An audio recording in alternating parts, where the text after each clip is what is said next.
Student দেখো, এখন আমরা যেই টপিকটা রিভিশন করবো, বলতে পারো লাস্ট মিনিট ফাইনাল টাচ, যে আমাদের প্লেলিস্টটা বেরিয়েছে সেখানে যে এখন যে টপিকটা নিয়ে, এখন যে এপিসোডটা নিয়ে আলোচনা করবো সেটা হচ্ছে ইনকাম ফ্রম আদার সোর্স। আমাদের মক টেস্ট পেপারে আদার সোর্সে যে দুটো অঙ্ক সেট করা আছে, দুটো অঙ্কই করাচ্ছি, এর মধ্যেই পরীক্ষায় আসবে, এর বাইরে কিছু আসবে না, তো শিওর শট। ঠিক আছে? তো তো দেখো, ইনকাম ফ্রম আদার সোর্স সেটা আমাদের কত নম্বর সেকশনে বলে? সেকশন 56 থেকে সেকশন 59। আমাদের হেডস অফ ইনকাম পাঁচটা। দেখো কি কি। একটা হচ্ছে ইনকাম ফ্রম স্যালারি, একটা হচ্ছে ইনকাম ফ্রম হাউস প্রপার্টি, ঠিক আছে? তারপর income from PGBP, income from capital gain, ঠিক আছে? আর একটা ইনকাম ফ্রম আদার সোর্স। পাঁচটা হেড, পাঁচটা হেডস অফ ইনকাম। তো প্রথম চারটে head, salary, house property, PGBP, capital gain, এই চারটে হেডে যে সমস্ত ইনকাম আসবে না সেগুলো সব আদার সোর্সে চলে আসবে। তাই লিখেছে any income which can not be categorised into income from salary, income house property, PGBP, capital gain shall be categorised in IFOS, income from other source. ঠিক আছে? এবার আমরা আদার সোর্সের মধ্যে কি কি আইটেম আছে সেগুলো আমরা জানো। সবার প্রথম পয়েন্ট ডিভিডেন্ড। সবার প্রথম পয়েন্ট হলো ডিভিডেন্ড। সেই ডিভিডেন্ড যদি ইন্ডিয়ান কোম্পানি থেকে পায় সেটাও ফুললি ট্যাক্সেবল, আর যদি ফরেন কোম্পানি থেকে পায় সেটাও ফুললি ট্যাক্সেবল। ঠিক আছে? ডিভিডেন্ড কোম্পানি ইন্ডিয়ান কোম্পানি থেকেও ট্যাক্সেবল, আবার ফরেন কোম্পানি থেকে পেলেও ট্যাক্সেবল। মাথায় রাখবে। তবে একটা কথা মাথায় রাখবে, এই যে ডিভিডেন্ড তুমি ধরো টাটা কোম্পানিতে ইনভেস্ট করো, সেখান থেকে তুমি ডিভিডেন্ড ইনকাম হলো। এইবার টাটা কোম্পানিতে ইনভেস্ট করার জন্য তোমাকে ধরো মার্কেট থেকে লোন করলে তাকে ইন্টারেস্ট দিতে হবে। তাহলে সেই ইন্টারেস্টের ছাড়টা তুমি অবশ্যই পাবে। তুমি ইন্টারেস্টের ছাড়টা অবশ্যই, কিন্তু ম্যাক্সিমাম ডিভিডেন্ড ইনকামের 20%, ম্যাক্সিমাম ডিভিডেন্ড ইনকামের 20%, এটা তোমাকে মাথায় রাখতে হবে। রয়্যালটি, রয়্যালটি কিন্তু আদার সোর্সে আসে। ঠিক আছে? রয়্যালটি কিন্তু আদার সোর্সে আসে। কি বললাম? রয়্যালটি কিন্তু আদার সোর্সে আসে। ঠিক আছে? এবার দেখো স্কলারশিপ। ধরো তুমি স্কলারশিপ পেলে, এটা কিন্তু এক্সেম্পট, স্কলারশিপ এক্সেম্পট। তারপর share of profit by HUF, Hindu undivided family to member, এটাও কিন্তু এক্সেম্পট। এগুলো সব একটা করে জেনে রাখো। এইবার দেখো, আমি যেটা তোমাকে বলছি সাবলেট। সাবলেট মানে বুঝতে পারছো? সাবলেট মানে বোঝা যাচ্ছে, ধরো একটা বাড়ি, এটা একটা বাড়ি, এই বাড়িটা কার? এই বাড়িটার মালিক হচ্ছে এ। ঠিক আছে? এ এই বাড়িটা বি কে ভাড়া দিয়েছে। তাহলে এ বি কে ভাড়া দিয়েছে, এ বাড়িটা বি কে ভাড়া দিয়েছে, যে এর বাড়িতে বি থাকবে বলে বি কে ভাড়া দিয়েছে। ঠিক আছে? লেট আউট করেছে। তাহলে এর কাছ থেকে, এই বাড়ি থেকে যে ইনকাম হবে সেটা কি? এর কাছ থেকে হাউস প্রপার্টি ইনকাম। কিন্তু বি এই বাড়িটা না থেকে বি কাউকে ভাড়া দিয়ে দিল। বি এই বাড়িটা আবার সি কে ভাড়া দিয়ে দিল। বি সি কে ভাড়া দিয়ে দিল। তাহলে বির কাছে কি ইনকাম? বির কাছে এটা লেট না সাবলেট। অর্থাৎ বির কাছে এটা কোন সোর্সে যাবে? আদার সোর্সে যাবে। তাহলে তোমরা বুঝতে পারলে ইনকাম ফ্রম আদার সোর্সে সাবলেট আসে। এগ্রিকালচার ইনকাম, যে ভারতে এগ্রিকালচার ইনকাম হয় তাহলে সেটা কিন্তু এক্সেম্পট, কিন্তু ভারতবর্ষের বাইরে, ধর বাংলাদেশ, নেপাল, পাকিস্তান, শ্রীলঙ্কা, ইউএসএ, এগুলো কিন্তু সমস্ত নন এগ্রিকালচার ইনকাম। আর নন এগ্রিকালচার ইনকাম মানে ট্যাক্সেবল, সেটা আদার সোর্সে আসবে। এবার বলছে এমপি এমএলএ। এমপি এমএলএরা যদি কোনো স্যালারি পায় সেটা তো আসে আদার সোর্স, কিন্তু এমপি এমএলএ যদি কোনো রকম কোনো অ্যালাউন্সেস পায় সেটা এক্সেম্পট। এগুলো জাস্ট একবার করে চোখ বুলিয়ে নেবে। ইন্টারেস্ট, এই ইন্টারেস্টের পয়েন্টগুলো তুমি একটু জেনে রাখো। এর মধ্যে যেই পয়েন্টগুলো বেশি ইম্পর্টেন্ট আমার কাছে মনে হয়েছে সেটা আমি নোট করে দিচ্ছি। Interest on post office savings bank. আমরা যেমন ব্যাংকে সেভিংসে টাকা রাখি, পোস্ট অফিস সেভিংসে টাকা রাখা যায়। সে টাকা রাখলে সেখানে যদি ইন্টারেস্ট পাও, 3,500 টাকা অব্দি এক্সেম্পট আছে সিঙ্গেল অ্যাকাউন্টে। জয়েন্ট অ্যাকাউন্টে 7,000 টাকা, এটাই লেখা আছে এখানে। তারপর দেখো, পিপিএফ থেকে যদি তুমি ইন্টারেস্ট পাও সেটাও কিন্তু ফুললি এক্সেম্পট। সব করা তো পড়ার দরকার নেই, যে পয়েন্টগুলো মার্ক করছি সেগুলো দেখে রাখবে। যেই পয়েন্টগুলো মার্ক করছি সেগুলো দেখে রাখবে। এখানে দেখো একটা পয়েন্ট বলছি, interest on post office savings bank account. Post office savings bank account থেকে তুমি ইন্টারেস্ট পাবে 3,900 টাকা। তাহলে ছাড় কত? 3.5। তাহলে কত টাকা ট্যাক্সেবল? 400 টাকা। দেখো লিখে 400 টাকা ট্যাক্সেবল। এবার বলছি interest on SBI savings bank. এটা ছিল পোস্ট অফিস সেভিংস, এটা এসবিআই। এসবিআই সেভিংস ব্যাংকে কোনো এরকম কোনো রুল নেই, তাহলে পুরো টাকাটাই ট্যাক্সেবল, 19,000 টাকা। ঠিক আছে? এবারে interest on post office savings bank এখন 2,200 টাকা। কত টাকা এক্সাম? 3,500 টাকা, কিন্তু 2,200 টাকা পুরো টাকাই এক্সেম, পুরো টাকাই কিন্তু এক্সেম।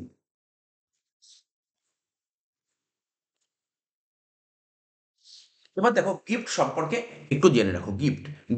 গিফটের রুলগুলো একটু জেনে রাখো। গিফট, মালিকের থেকে যদি তুমি গিফট পাও এটা তো স্যালারিতে যাবে। মালিকের থেকে গিফট পেলে এটা চলে আসবে স্যালারিতে। কিন্তু গিফট যদি তুমি ক্যাশে পাও পুরোপুরি ট্যাক্সেবল। ক্যাশে গিফট পেলে ট্যাক্সেবল, কিন্তু কাইন্ডস বা গুডসে যদি গিফট, মানে কাইন্ডসে যদি গিফট পাও, সেটাই 5,000 টাকা হয়। 5,000 টাকা গিফটের মূল্য যদি 5,000 টাকা পর্যন্ত হয় তাহলে এক্সেম, আর 5,000 টাকার বেশি হলে ট্যাক্সেবল। 5,000 টাকা, 5,000 টাকা গিফটের রুল, 5,000 টাকা। ঠিক আছে? মালিকের থেকে গিফট পেলে সেটা যদি ৫,০০০ টাকা পাও তাহলে এক্সেম্ট, ৫,০০০ টাকার উপর পেলে ট্যাক্সেবল এবং শোতে আসবে, স্যালারিতে আসবে। পরের পয়েন্টটা জানার দরকার নেই। তারপরে একদম চলে আসো এই পয়েন্টটা ভেরি, ভেরি ইম্পোর্টেন্ট। ঠিক আছে? ম্যারেজ গিফট, ঠিক আছে? Marriage gift. ম্যারেজ পারপাসে যদি তুমি গিফট পাও, মাথায় রাখবে ম্যারেজ পারপাস মানে বিবাহ উপলক্ষে যদি কোনো গিফট পাও, তারপর তুমি যদি রিলেটিভ, যে দুটো পয়েন্ট খুব পরীক্ষায় এসেছে, খুব জরুরি, এটা ম্যারেজ আর রিলেটিভ। রিলেটিভের থেকে গিফট পেলে সেটা কিন্তু পুরোপুরি এক্সেপ্ট আদার্স সোর্সে, ঠিক আছে?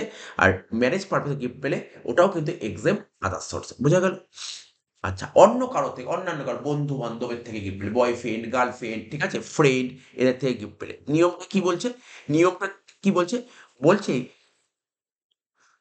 ৫০,০০০ টাকা অব্দি এক্সেপ্ট, ৫০,০০০ টাকার উপর হয়ে গেলে ট্যাক্সেবল। তার মানে বন্ধু-বান্ধবের জন্য ৫০,০০০ টাকা। বন্ধু-বান্ধব বা আদার্স বলছে। বলছে আপ টু ৫০,০০০ টাকা এক্সেপ্ট, ৫০,০০০ টাকার উপর হয়ে গেলে ট্যাক্সেবল। ঠিক আছে? মনে রাখবে। তাহলে আমি তোমাকে কি বললাম? আদার্স যে পয়েন্টগুলো তোমাকে মাথায় রাখতে হবে, যে পয়েন্টগুলো তোমাকে মাথায় রাখতে হবে, marriage gift except, marriage gift except, কোথায় আসবে? আদার্স সোর্সে। ঠিক আছে স্যার। রিলেটিভের গিফট পেলে এক্সেপ্ট, কোথায় আসবে? আদার্স সোর্সে। নেক্সট, অন্যান্য কারোর থেকে গিফট পেলে, ঠিক আছে? আদার্স বন্ধু-বান্ধব, ঠিক আছে? বা এমন কোনো তুমি রিলেটিভের থেকে গিফট পেলে, যেই রিলেটিভ তোমার রিলেটিভের দেখো রিলেটিভ তো অনেকেই হয়। রিলেটিভের ইনকাম ট্যাক্সের ডেফিনিশন, ইনকাম ট্যাক্স রিলেটিভের যে ডেফিনিশন দিয়েছে তার মধ্যে রিলেটিভ পড়ছে না। ঠিক আছে তো? তার মধ্যে রিলেটিভ পড়ছে না। এরকম কোনো লোকের কাছ থেকে গিফট পেলে ৫০,০০০ টাকা অব্দি এক্সেপ্ট, ৫০ টাকার উপর হয়ে গেলে ট্যাক্সেবল। জাস্ট এখানে দেখে নেবে রিলেটিভ কাকে বলে, সুন্দর করে চার্ট সাজিয়ে দেওয়া হয়েছে। ঠিক আছে? এদের ডেফিনিশন দেওয়া আছে, এরা হচ্ছে রিলেটিভ। ঠিক আছে তো? তো এখানে লিখেছি ম্যারেজ গিফট হচ্ছে তোমার নট ট্যাক্সেবল। ঠিক আছে? Cash gift receive from এল্ডার brother of grandfather. ঠিক আছে তো? গ্র্যান্ডফাদারের এল্ডার ব্রাদার থেকে তুমি গিফট পেয়েছো। ঠিক আছে? এল্ডার ব্রাদার অফ গ্র্যান্ডফাদারের এল্ডার ব্রাদার তোমার রিলেটিভের মধ্যে পড়ে না। ঠিক আছে? তাই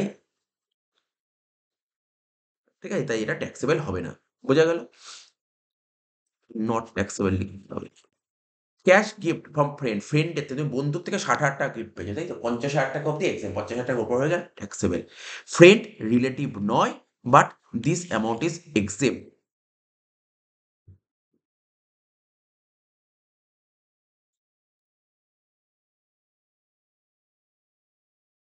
ঠিক আছে তো?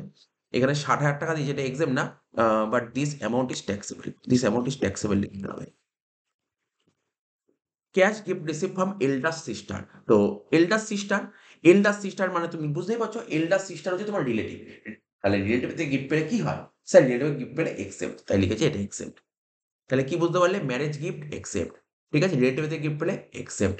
ঠিক আছে তো? বন্ধু-বান্ধব থেকে গিফট পেলে ৫০ এর নিচে হলে এক্সেপ্ট, ৫০ এর উপরে হয়ে গেলে ট্যাক্সেবল। দেখো একটা করে এক্সাম্পল দেওয়া আছে। ভালো করে বুঝবে। গিফট অফ রুপিস ১,০০,০০০ টাকা রিসিভ ফ্রম ফ্রেন্ড। বন্ধুর থেকে তুমি ১,০০,০০০ টাকা গিফট পেয়েছো। তাহলে বন্ধুর থেকে, এক বন্ধু তোমার রিলেটিভ নয়, ৫০ এর বেশি, তাই এটা ট্যাক্সেবল লিখে দিচ্ছি answer. Gift of rupees 2,০০,০০০ receive from grandmother. Grandmother তোমার রিলেটিভ। তো গ্র্যান্ডমাদার থেকে রিলেটিভ থেকে গিফট পাচ্ছ, এক্সেপ্ট। নেক্সট, গিফট ২০,০০০ টাকা ফ্রম হিজ ফ্রেন্ড। বন্ধুর থেকে গিফট পাচ্ছ ২০,০০০, ৫০,০০০ টাকা অব্দি এক্সেপ্ট। ২০,০০০ টাকা পেয়েছো, এক্সেপ্টই হবে। তো যে গিফট ফ্রম হিজ এমপ্লয়ার, ঠিক আছে? এমপ্লয়ারটা আমার জানার দরকার নেই, এমপ্লয়ার তো স্যালারিতে আসবে, আমি আদার্স সোর্স করছি। ঠিক আছে তো? এবার বলছি গিফট অফ রুপিস ১,০০,০০০, ঠিক আছে? From his wife friend. বন্ধুর বউ কি বলছি? Sorry, extremely sorry. বন্ধুর ওয়াইফ ফ্রেন্ড, ঠিক আছে? বউয়ের বন্ধু, ঠিক আছে? বউয়ের বন্ধুর থেকে তুমি ১,০০,০০০ টাকা গিফট পাচ্ছ। বউয়ের বন্ধু থেকে ১,০০,০০০ টাকা গিফট পেলে, বউ তো রিলেটিভ, ঠিক আছে? বউয়ের বন্ধু, ও তো রিলেটিভ নয়, ওটা নট রিলেটিভ, ঠিক আছে? নট রিলেটিভ, তো ওর থেকে গিফট পেলে পুরো টাকাই ট্যাক্সেবল দিতে হবে। ঠিক আছে? ওর থেকে গিফট পাচ্ছ, তাহলে ট্যাক্সেবল হবে। কেননা নিয়মটা কি বলেছি? রিলেটিভ হলে এক্সেপ্ট, রিলেটিভ নয়, তাহলে তো এটা এক্সেপ্ট নয়, ট্যাক্সেবল। ৫০,০০০ টাকার বেশি হলেই তোমার ট্যাক্সেবল হয়ে যাচ্ছে। Gift gift of rupees 30,000 receive from brother. তো ব্রাদার তো রিলেটিভ, তাহলে এটা এক্সেপ্ট। তারপর গিফট ফ্রম ফাদার তো রিলেটিভ, এক্সেপ্ট। গিফট ফ্রম ফ্রেন্ডের থেকে ৩০,০০০ টাকা গিফট পাচ্ছ, ৫০,০০০ টাকা অব্দি এক্সেপ্ট, তাই এটা এক্সেপ্ট লিখে রেখেছি। ফ্রেন্ড, ফ্রেন্ডের থেকে গিফট পাচ্ছ ৭০,০০০ টাকা। স্যার বন্ধুর থেকে ৭০,০০০ টাকা গিফট পাচ্ছি? স্যার আপনি বললেন ৫০,০০০ টাকা অব্দি এক্সেপ্ট, কারণ বন্ধু তো রিলেটিভ নয়, একদম ঠিক, বন্ধু রিলেটিভ নয়, তাহলে রিলেটিভের থেকে গিফট পেলে এক্সেম, কিন্তু বন্ধু তো রিলেটিভ নয়। কিন্তু স্যার তাহলে বন্ধুর থেকে 70,000 টাকা গিফট পাচ্ছি, 50,000 টাকা অব্দি এক্সেম, 50,000 টাকা ক্রস করলে ট্যাক্সেবল, কিন্তু কিন্তু এখানে ম্যারেজ, ম্যারেজ পারপাসে গিফট পেয়েছো, তাহলে এটা কিন্তু ম্যারেজ গিফট কিন্তু এক্সেপ্ট। এবার বলছে গিফট ফ্রম 3 ফ্রেন্ড 20,000 ইচ, তাহলে টোটাল 60,000 টাকা গিফট পাচ্ছ, বন্ধুর থেকে 50,000 টাকার বেশি, তাই এটা ট্যাক্সেবল। ঠিক আছে, গিফট ফ্রম গার্লফ্রেন্ড, গার্লফ্রেন্ডের থেকে 60,000 টাকা গিফট পাচ্ছ, ট্যাক্সেবল, 50,000 টাকার বেশি। গিফট ফ্রম এডুকেশন ইনস্টিটিউশন, এটা দরকার নেই, তোমার যে যে পয়েন্টগুলো বললাম, তাহলে কি বুঝতে পারলে গিফট সম্পর্কে, কি বুঝতে পারলে গিফট যদি রিলেটিভের থেকে পাও, রিলেটিভের থেকে গিফট পেলে কি হয়, এক্সেপ্ট, রিলেটিভের থেকে গিফট পেলে এক্সেপ্ট, নম্বর পয়েন্ট। গিফট যদি তুমি নন রিলেটিভ, রিলেটিভ নয়, বন্ধু বান্ধব বয়ফ্রেন্ড গার্লফ্রেন্ড সবাই চলে আসবে, non relative, non relative gift পেলে দুটো কথা বলেছে, 50,000 টাকা অবধি হলে এক্সেপ্ট, আর above 50,000 50K taxable. Marriage gift, marriage gift except.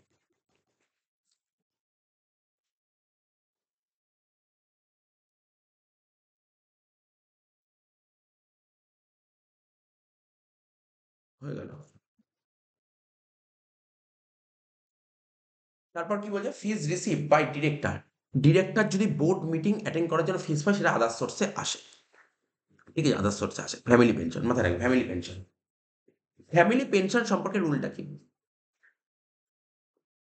দেখো এইটা পড়লেই হবে, এটা দরকার নেই, এটা কি বলেছে, কোনো আর্ম ফোর্স আর্মিতে ছিল, সেই ফ্যামিলি পেনশন পায়, ঠিক আছে, আর্মিতে ছিল ফ্যামিলি পেনশন, সে মারা গেল, তার ফ্যামিলির লোক মানে তার ওয়াইফ পেনশন পেলো, এটা কিন্তু এক্সেম, না আর্মিতে ছিল, বোঝো, আর্মিতে ছিল, ঠিক আছে, কিন্তু আদার্স আদার্স অন্যান্য অন্যান্য লোকদের জন্য, তো যত টাকা ফ্যামিলি পেনশন পাবে তার থেকে এক্সামশন পাওয়া যায় কত, বলছে 1/3 অফ ফ্যামিলি পেনশন আর 15,000 হুইচ এভার ইজ লোয়ার, এটা মনে রাখতে হবে, ঠিক আছে। এবার বলছে মাইনর চাইল্ড, কোনো নাবালিকা, নাবালক বা নাবালিকা সন্তান যদি কোনো ইনকাম করে, ঠিক আছে, ইনকাম করলে ছাড় আছে, ছাড় আছে কত টাকা, 1,500 টাকা ছাড় পাওয়া যায়, 1,500 টাকা ছাড় পাওয়া যায়, 1,500 টাকা ছাড় পাওয়া যায় এক একজন চাইল্ডের জন্য, ঠিক আছে। যেমন ধরো আমি একটা উদাহরণ দিচ্ছি, ধরো কোনো একটা মাইনর চাইল্ড ইনকাম করেছে 3,500 টাকা, ঠিক আছে, তো ও ছাড় পাবে কত, 1,500 টাকা, তাহলে ট্যাক্সেবল কত হলো, 2 হ্যাঁ, ও তো ট্যাক্স দেবে না, ট্যাক্সও দেবে ওর বাবা-মা। পরের সেমেস্টারেই আমরা শিখবো এটা, ক্লাবিং অফ ইনকাম। তো ইনকাম অফ মাইনর চাইল্ড 1,200 টাকা, ছাড় আছে কত, 1,500 টাকা। তাহলে স্যার 1,200 টাকা ইনকামে 1,500 টাকা ছাড় দেবে? কেন 1,500 ছাড় দেবে? তুমি ইনকাম করে 1,200, 1,200 ই ছাড় দেবে। মেক্সিমাম 1,500, 1,500 র বেশি হবে না। 0 হলো। এবার দেখো, এখানে দেখো কি বলেছে, income of minor child, minor child মানে মাইনর চাইল্ড 1 2,000 টাকা ইনকাম করেছে, আর মাইনর চাইল্ড 2 1,000 টাকা ইনকাম করেছে। মাইনর চাইল্ড ইনকাম করে 2,000 টাকা, আর মাইনর চাইল্ড ইনকাম করেছে, চাইল্ড 2 ইনকাম করে 1,000 টাকা। ছাড় কত আছে? ম্যাক্সিমাম দুজনের জন্য ছাড় পাওয়া যায়, হ্যাঁ? ম্যাক্সিমাম দুজনের জন্য ছাড় পাওয়া যায়। তাহলে 2,000 থেকে একে একে 1,500 দিল, আর এখানে কত দেবে? 1,000, কারণ 1,000 টাকাই পেয়েছে। তাহলে টোটাল ট্যাক্সেবল কত? এখানে 500 টাকা ট্যাক্সেবল, এখানে 0 ট্যাক্সেবল। এবার বলছে unit trust of India, mutual fund, এখান থেকে কোনো ইনকাম হলে এটাও কিন্তু ফুললি ট্যাক্সেবল। অ্যাওয়ার্ড, গভর্নমেন্ট থেকে অ্যাওয়ার্ড পেলে এক্সাম, আর অন্য থেকে অ্যাওয়ার্ড পেলে ট্যাক্সেবল। এখানে কি কি লেখা আছে দেখো, বলছে examiner remuneration from his university, university থেকে যদি এক্সাম রেমুনারেশন পাও, এটা কিন্তু আদার সোর্সে আসবে। Dividend from Indian company fully taxable, dividend receive from UTI 64 bond mutual fund fully taxable. Marriage gift receive from relative, রিলেটিভের থেকে ম্যারেজ গিফট পেলে, ঠিক আছে, এটা কিন্তু এক্সেম ফ্রম ট্যাক্স।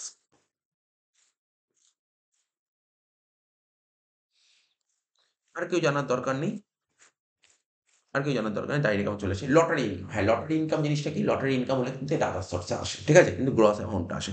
এবার আমরা অঙ্ক চলে আসি, মানে মোটামুটি একটু আমরা একটু আইডিয়া করলাম। এবার দেখো একটা অঙ্ক, এই 10-এর অঙ্কটা করবো, তাহলে ব্যাপারটা ক্লিয়ার হয়ে যাবে। একটা পুরো মানে একটা বড় একটা অঙ্ক তুলেছি, যেটা অঙ্কটা করলে তোমাদের ব্যাপারগুলো কনসেপ্টগুলো ক্লিয়ার হবে। কনসেপ্টটা পুরো ক্লিয়ার করে দিচ্ছি, দেখো আদার সোর্সের একটা অঙ্ক।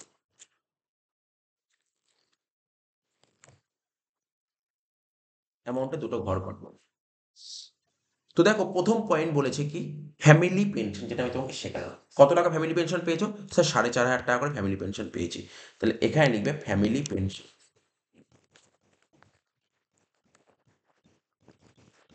কত টাকা করে পেয়েছো ফ্যামিলি পেনশন? 4,500 টাকা করে পেয়েছো। প্রতি মাসে 4,500 টাকা পেনশন পেলে কত হচ্ছে? 4.5 ইন্টু 12 করে দেখো, 4.5 ইন্টু 12 করলে 54,000 টাকা। ঠিক আছে, তুমি ফ্যামিলি পেনশন 54,000 টাকা পেয়েছো। এর থেকে মাইনাস করো কি এক্সেমশন। এক্সেমশনের নিয়মটা কি? ওয়ান থার্ড অফ 54,000 টাকা, মানে যত টাকা ফ্যামিলি পেনশন পেয়েছো তার ওয়ান থার্ড অথবা 15,000 টাকা, হুইচ এভার ইজ লোয়ার। এটা হচ্ছে ফ্যামিলি পেনশনের রুল। ফ্যামিলি পেনশনের নিয়মটাই তুমি কত টাকা ফ্যামিলি পেনশন পেয়েছো মাইনাস হবে যত টাকা ফ্যামিলি পেনশন পেয়েছো তার ওয়ান থার্ড আর 15,000 টাকা, হুইচ এভার ইজ লোয়ার। তাহলে 54 ওয়ান থার্ড 18 আর 15, ছোট কোনটা? 15। 54 থেকে 15 বাদ দিলে মনে হচ্ছে 39,000 হচ্ছে। হ্যাঁ, 39,000। নেক্সট পয়েন্ট বলছে কি dividend receive from Indian company 7,000 টাকা, dividend receive from foreign company 5,000 টাকা, দুটোই চলে আসবে। লেখো dividend receive from Indian company 7,000 টাকা,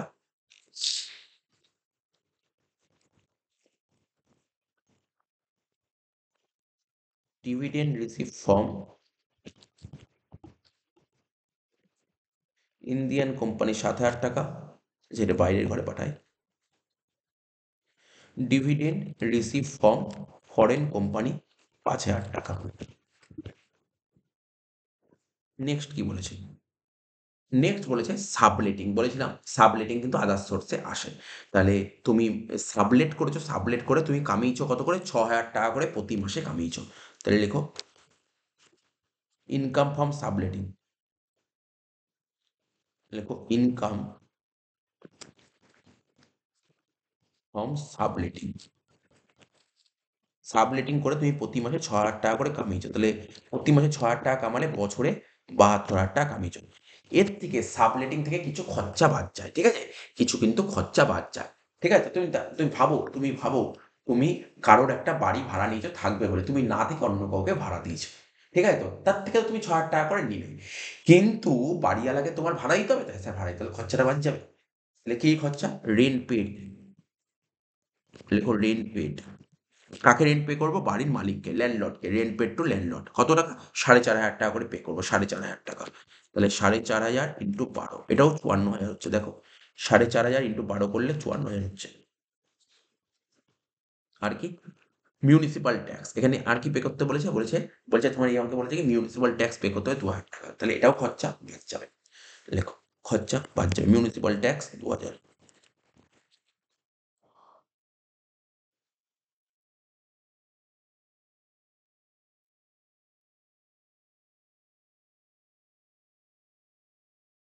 তো 72,000 থেকে 54 দিয়ে 56 বাদ দিলে কত হচ্ছে? 16,000 টাকা। ঠিক আছে? ৩ টে পয়েন্ট হয়ে গেল। নেক্সট কি বলছে? Income from lottery. লটারি থেকে তুমি ইনকাম করেছো কত? 14,000 টাকা ইনকাম করেছো। কিন্তু নেট বলেছে, নেট। ভালো করে শোনো, নেট। নেট মানে তুমি তুমি লটারি কেটেছো, লটারি থেকে টাকা দিচ্ছ। তো লটারি থেকে টাকা জিতলে গভর্নমেন্ট তো ট্যাক্স নেবে। কতটা পার্সেন্ট ট্যাক্স নেয় গভর্নমেন্ট? 30%। তাহলে গভর্নমেন্ট, তুমি ধরো লটারি থেকে জিতেছো 100 টাকা। তো গভর্নমেন্ট 30 টাকা ট্যাক্স কেটে নিয়েছে। তাহলে তোমার হাতে এসছে কত? 70 টাকা। তোমার হাতে কত এসছে? 70 টাকা। ঠিক আছে?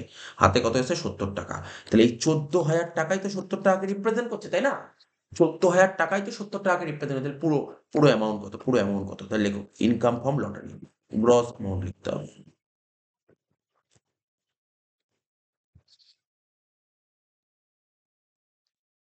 14,000/70 ইন্টু 100 কত হচ্ছে? 20,000 টাকা, তাই তো?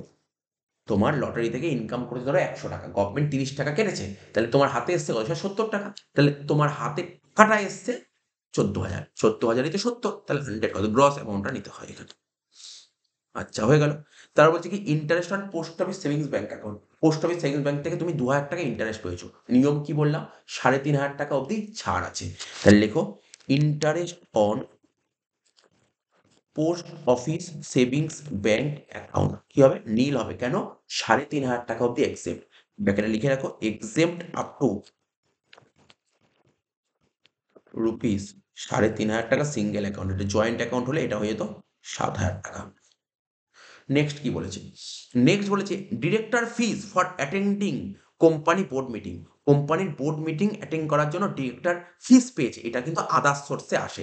এই আইটেমটা কিন্তু আদার সোর্সের ইনকাম। তাহলে লেখো ডিরেক্টর ফিস। ডিরেক্টর ফিস 22,000 টাকা লেখো। লিখো ডিরেক্টর ফিস 22,000 টাকা।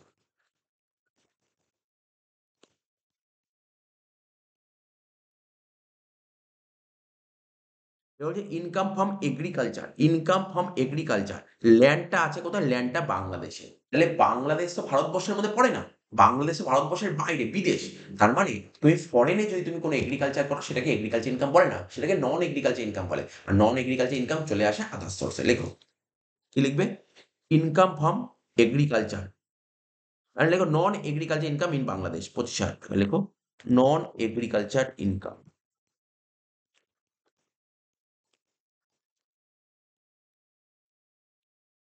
তো 25,000 টাকা। নেক্সট কি বলেছে? বলছে income from agriculture land in Kerala. Kerala কোথায় পড়ে? ভারত। কেরালা ভারতের মধ্যে পড়ে, ঠিক আছে? সাউথের একটা ঠিক আছে? সাউথের একটা স্টেট কেরালা, ঠিক আছে? তো ভারতবর্ষের মধ্যে পড়ে, তো ভারতের মধ্যে পড়ছে কেরালা। তো ভারত থেকে তুমি এগ্রিকালচার ইনকাম করেছো, ঠিক আছে? তো তাহলে এটা কিন্তু এক্সেপ্ট। তাহলে লেখো এগ্রিকালচার ইনকাম, এগ্রিকালচার ইনকাম, ঠিক আছে? এগ্রিকালচার ইনকাম কত লিখে লিখবে নীল।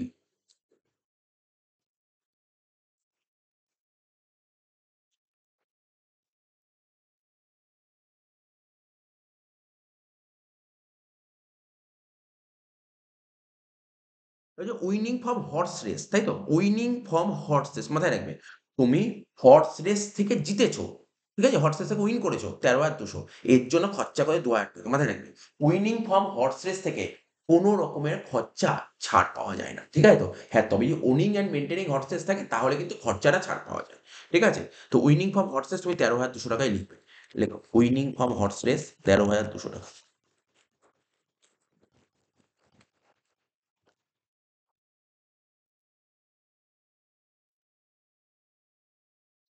নেক্সট কি বলেছে?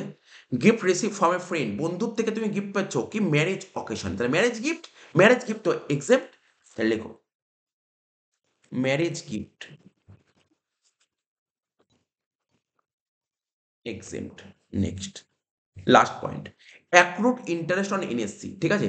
এনএসসি মানে ন্যাশনাল সেভিং সার্টিফিকেটে তুমি ইনভেস্ট করো, সেখান থেকে তুমি ইন্টারেস্ট পাচ্ছ, এটা কিন্তু আদার সোর্সের ইনকাম। স্যার ব্যাকেটে কি বলে? ব্যাকেটের কথা তোমার জানাতে হবে, ব্যাকেটটা ইম্পর্টেন্ট নয়, এটা দরকার নেই ব্যাকেটের কথাটা। তোমার আসবে অ্যাক্রুড ইন্টারেস্ট অন এনএসসি 25,000 টাকা।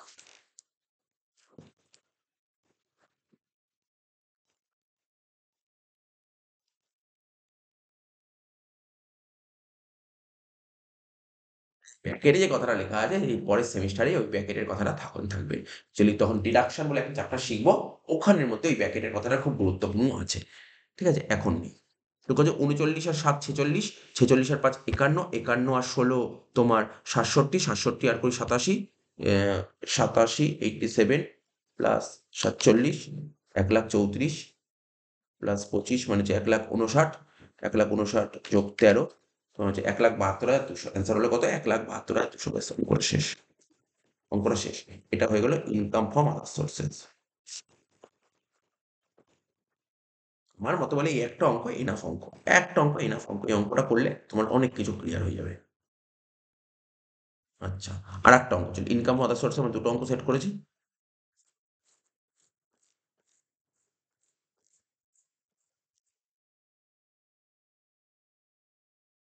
এই যে লাস্ট অঙ্ক। ঠিক আছে? তো দাগ কাটো, দাগ কেটে নিই তারপর অঙ্কটা করছি। আগে দাগ কেটে নিই তারপর একটা করে পড়বো, অঙ্ক হয়ে যাবে।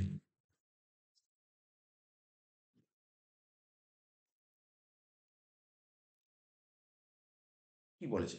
বলছে ইনকাম ফ্রম লটারি, আবার লটারি ইনকাম বলেছে ৮৪,০০০ টাকা। লটারি থেকে তুমি জিতে ৮৪,০০০ টাকা পেয়েছো। আর গভর্নমেন্ট ৩০% ট্যাক্স কেটে নেওয়ার পর তুমি হাতে টাকাটা পেয়েছো।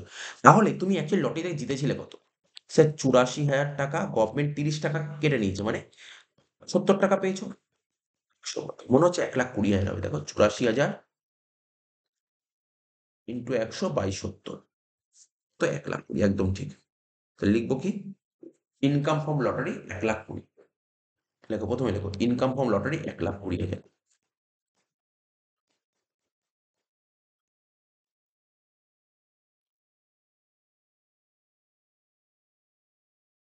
দেখিয়ে দাও কি করে হলো? ৮৪,০০০ ইন্টু 100 বাই 70। নেক্সট কি বলছে? Rent from subletting. ওই সাবলেট, আগের অঙ্কটাও ছিল সাবলেট, ঠিক আছে? রেন্ট ফ্রম সাবলেটিং, তাহলে লেখো রেন্ট ফ্রম সাবলেটিং বলে লিখবে 1,08,000 লেখো, রেন্ট ফ্রম সাবলেটিং বলে লিখবে 1,08,000। রেন্ট ফ্রম সাবলেটিং বলে লেখো 1,08,000।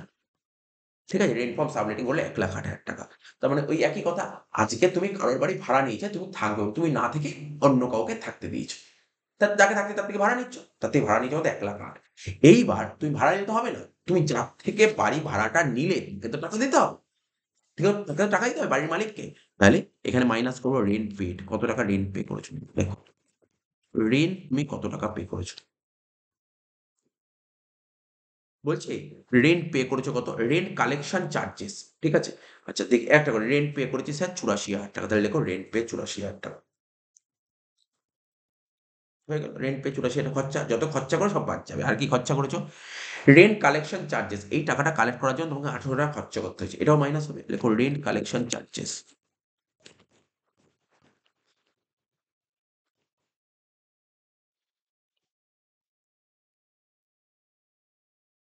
কি আছে, আর কি আছে, ইন্স্যুরেন্স প্রিমিয়াম। ঠিক আছে? Insurance premium. তো ধরো ওই যে ঘরটা, যে বাড়িটা নিয়ে আছে, ইন্স্যুরেন্স করা ছিল, সেই খরচাটাও পেমেন্ট করতে হবে। তো ইন্স্যুরেন্স প্রিমিয়াম কত, 4,800 টাকা, এই খরচাটাও পাচ্ছে।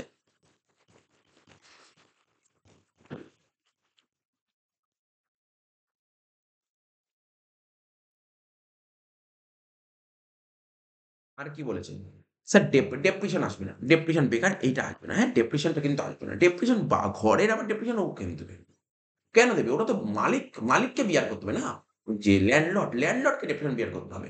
ঠিক আছে? না, ডেপ্রিশন আসবে না। তাহলে বাদ দিয়ে বাইরে পাঠিয়ে দাও। তাহলে কত হচ্ছে দেখো, 1,08,000 থেকে, 1,08,000 থেকে যদি তুমি 84,000 টাকা বাদ দাও, কত হচ্ছে,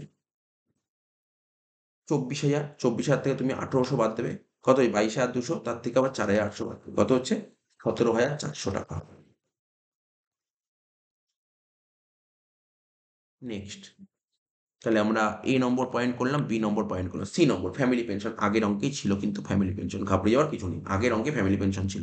ফ্যামিলি পেনশন পেয়েছো কত, 12,000 টাকা করে প্রতি মাসে, লেখো ফ্যামিলি পেনশন পেয়েছো কত করে,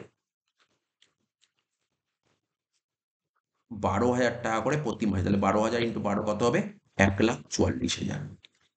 এর থেকে এক্সেমশন আছে,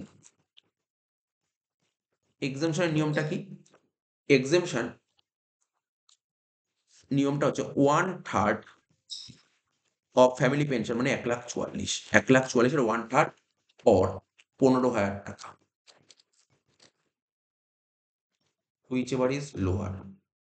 কত হচ্ছে, 1,44,000 1/3 হচ্ছে 48,000, আর 15,000 টাকা, ছোট কোনটা, স্যার 15,000 টাকা। তাহলে 1,44,000 থেকে 15 বাদ দাও, 1,29,000।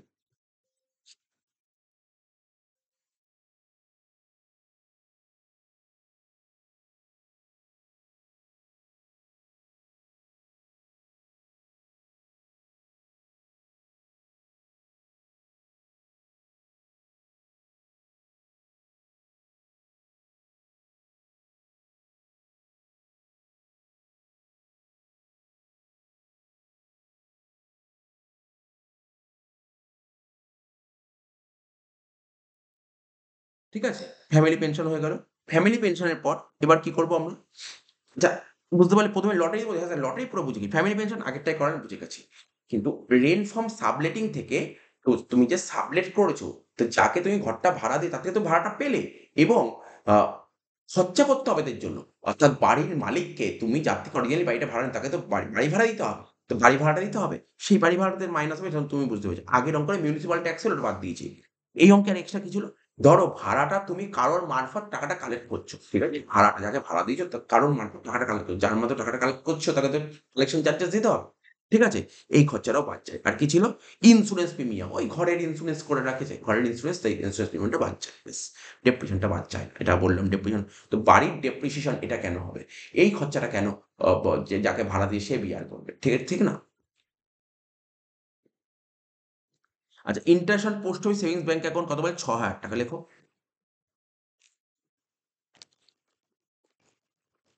Interest on post office savings bank account ৬,০০০। ৬,০০০ টাকা তো আসবে না। ৬,০০০ টাকার মধ্যে ৩,৫০০ টাকা ছাড়। তাহলে বাকি ২,৫০০ টাকা আসবে।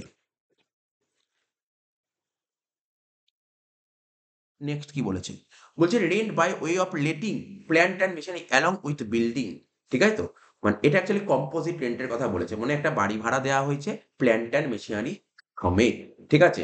তো এক্ষেত্রে বাড়ি ভাড়া আর প্ল্যান্ট দুটোকে আলাদা করা যায়। যখন আলাদা করা যায় না, তখন সেটাকে কম্পোজিট রেন্ট বলে। আর এটা আদার্স সোর্সে আসে। ঠিক আছে তো? তো কত টাকা ভাড়া পেয়েছো? 18,000 টাকা। এর জন্য খরচা করতে হয়েছে কত? 250 টাকা। এটা মাইনাস হবে। ইন্স্যুরেন্স প্রিমিয়াম মাইনাস হবে। ডেপ্রিসিয়েশন ৩ টেই মাইনাস হবে। তাহলে লেখো লাস্ট পয়েন্ট এটা।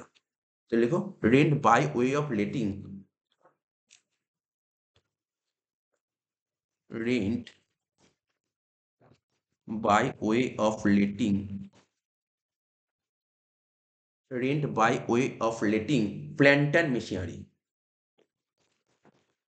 কত টাকা বাড়ি ভাড়া পেয়েছো? 18,000 টাকা, তাই তো? 18,000 টাকা। এর থেকে কি খরচা বাদ যাবে দেখো। বলছে এর থেকে খরচা রেন্ট কালেকশন চার্জেস 250 টাকা বাদ যাবে। রেন্ট কালেকশন চার্জে 250 টাকা বাদ দাও।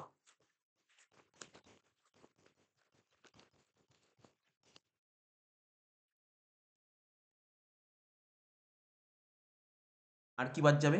ইন্স্যুরেন্স প্রিমিয়াম 1200 টাকা বাদ দাও।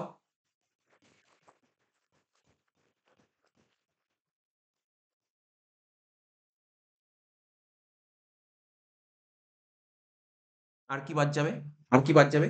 Depreciation of building. কেননা তুমি ঠিক আছে? মানে plant and machine, depreciation of building, plant and machinery মানে প্ল্যান্টটা ইউজ করছো তার উপর ডেপ্রিসিয়েশন এই খরচাটাও বাদ দিতে হবে। এই খরচাটাও বাদ যেতে হবে। 4,500 টাকা লেখো।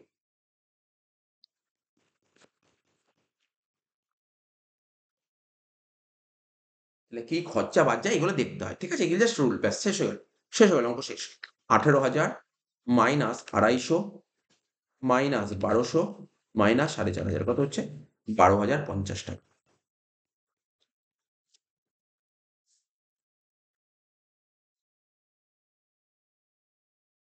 ঠিক আছে? তো প্লাস মাইনাস করে দেখো কত কি বেরোচ্ছে। ঠিক আছে? প্লাস মাইনাস করে দেখো কত কি বেরোচ্ছে।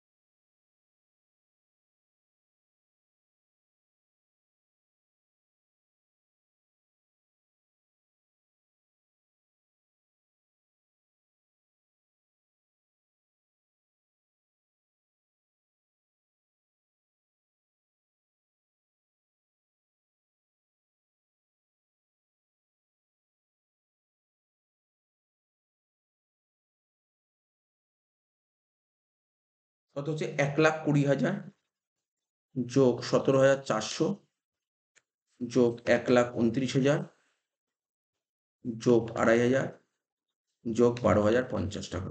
কত হচ্ছে? 2,80,950। এটা হচ্ছে ইনকাম ফ্রম আদার্স সোর্স।